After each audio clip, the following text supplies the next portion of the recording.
ದಕ್ಷಿಣ ಕನ್ನಡ ಮತ್ತು ಉಡುಪಿ ಜಿಲ್ಲೆಯ south Canara photographers association Surathkal ವಲಯದ ನೂತನ ಪದಾಧಿಕಾರಿಗಳ ಪದಗ್ರಹಣ ಸಮಾರಂಭವು ಸುರತ್ಕಲ್ನ ಶ್ರೀ ತಾರಾ ಟವರ್ಸ್ನಲ್ಲಿ ನಡೆಯಿತು. ಕಾರ್ಯಕ್ರಮವನ್ನು ನಿವೃತ್ತ ವಾಯುಸೇನಾಧಿಕಾರಿ ಶ್ರೀಕಾಂತ್ ಶೆಟ್ಟಿ ಬಾಳ ಅವರು ದೀಪ ಬೆಳಗಿಸಿ ಉದ್ಘಾಟಿಸಿದರು.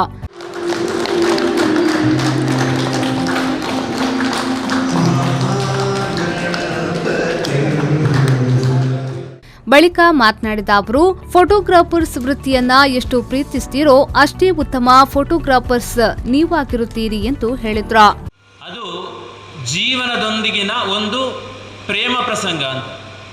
ಅಂದರೆ ಆ ಒಂದು ವೃತ್ತಿಯನ್ನು ನೀವು ಎಷ್ಟು ಪ್ರೀತಿಸ್ತೀರೋ ಅಷ್ಟು ಒಳ್ಳೆ ಫೋಟೋಗ್ರಾಫರ್ಸ್ ನೀವಾಗಿರ್ತೀರಿ. ಇದು ಫೋಟೋಗ್ರಫಿಗೆ ಮಾತ್ರ ಅಲ್ಲ, ಪ್ರತಿಯೊಂದು ವೃತ್ತಿಗೂ ಪ್ರತಿಯೊಂದು ಉದ್ಯಮಕ್ಕೂ ಅನ್ವಯವಾಗುವಂಥ ಒಂದು ಮಾತು. ನಾವು ಆ ವೃತ್ತಿಯನ್ನು ಯಾವುದೇ ಇರಲಿ, ನಾವು ಯಾವುದನ್ನು ಪ್ರೀತಿಸ್ತೇವೆ ಅದನ್ನು ವೃತ್ತಿಯಾಗಿಸುವಂತಹ ಒಂದು ಭಾಗ್ಯ ನಮಗಿರಬೇಕು. ಅದು ಇಲ್ಲದಿದ್ದರೆ ಯಾವುದು ವೃತ್ತಿಯಾಗಿ ನಮ್ಮ ಪಾಲಿಗೆ ಬಂತೋ ಅದನ್ನು ಸ್ವೀಕರಿಸಿ ಅದನ್ನು ನಾವು ಪ್ರೀತಿಸಲಿಕ್ಕೆ ಕಲಿಬೇಕು. ಇಲ್ಲದಿದ್ದರೆ ನೆಮ್ಮದಿ ಕಳ್ಕೊಳ್ತೇವೆ.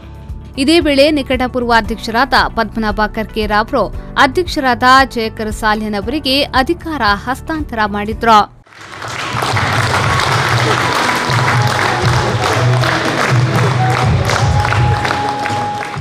ಕಾರ್ಯಕ್ರಮದಲ್ಲಿ ವಿಶೇಷ ಸಾಧನೆ ಮಾಡಿದ ಸಾಧಕರನ್ನ ಸನ್ಮಾನಿಸಲಾಯಿತು.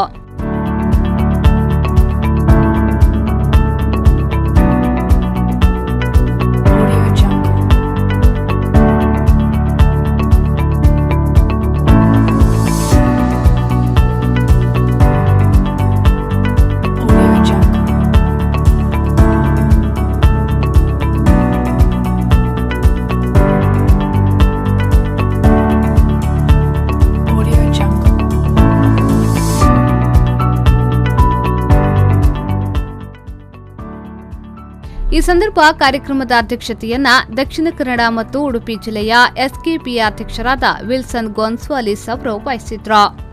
ವೇದಿಕೆಯಲ್ಲಿ ಮುಖ್ಯ ಅತಿಥಿಗಳಾಗಿ ಎಸ್ಕೆಪಿಎ ವಿವಿಧ ದೇಶ ಅಧ್ಯಕ್ಷರಾದ ವಾಸುದೇವ್ ರಾವ್, ಸಂಚಾಲಕರಾದ ವಿಠಲ್ ಚೌಟಾ, ಪ್ರಧಾನ ಕಾರ್ಯದರ್ಶಿ ದಯಾನಂದ್ ಬಂಟ್ವಾಳ್, ಪಿಆರ್ಒ ದೇವರಾಜ್ ಶೆಟ್ಟಿ, ನಿಕಟಪೂರ್ವ ಕೋಶಾಧಿಕಾರಿ ರಮೇಶ್ ಹೊಸಬೆಟ್ಟು, ಕೋಶಾಧಿಕಾರಿ ಅಶೋಕ್ ಸುವರ್ಣ ಹಾಗೂ ಪದಾಧಿಕಾರಿಗಳು ಮತ್ತು ಸರ್ವ ಸದಸ್ಯರು ಉಪಸ್ಥಿತರಿದ್ದರು. ಶರಸಾಲ್ಯನ್ ವಿ4 ನ್ಯೂಸ್ 24/7 ಮಂಗಳೂರು.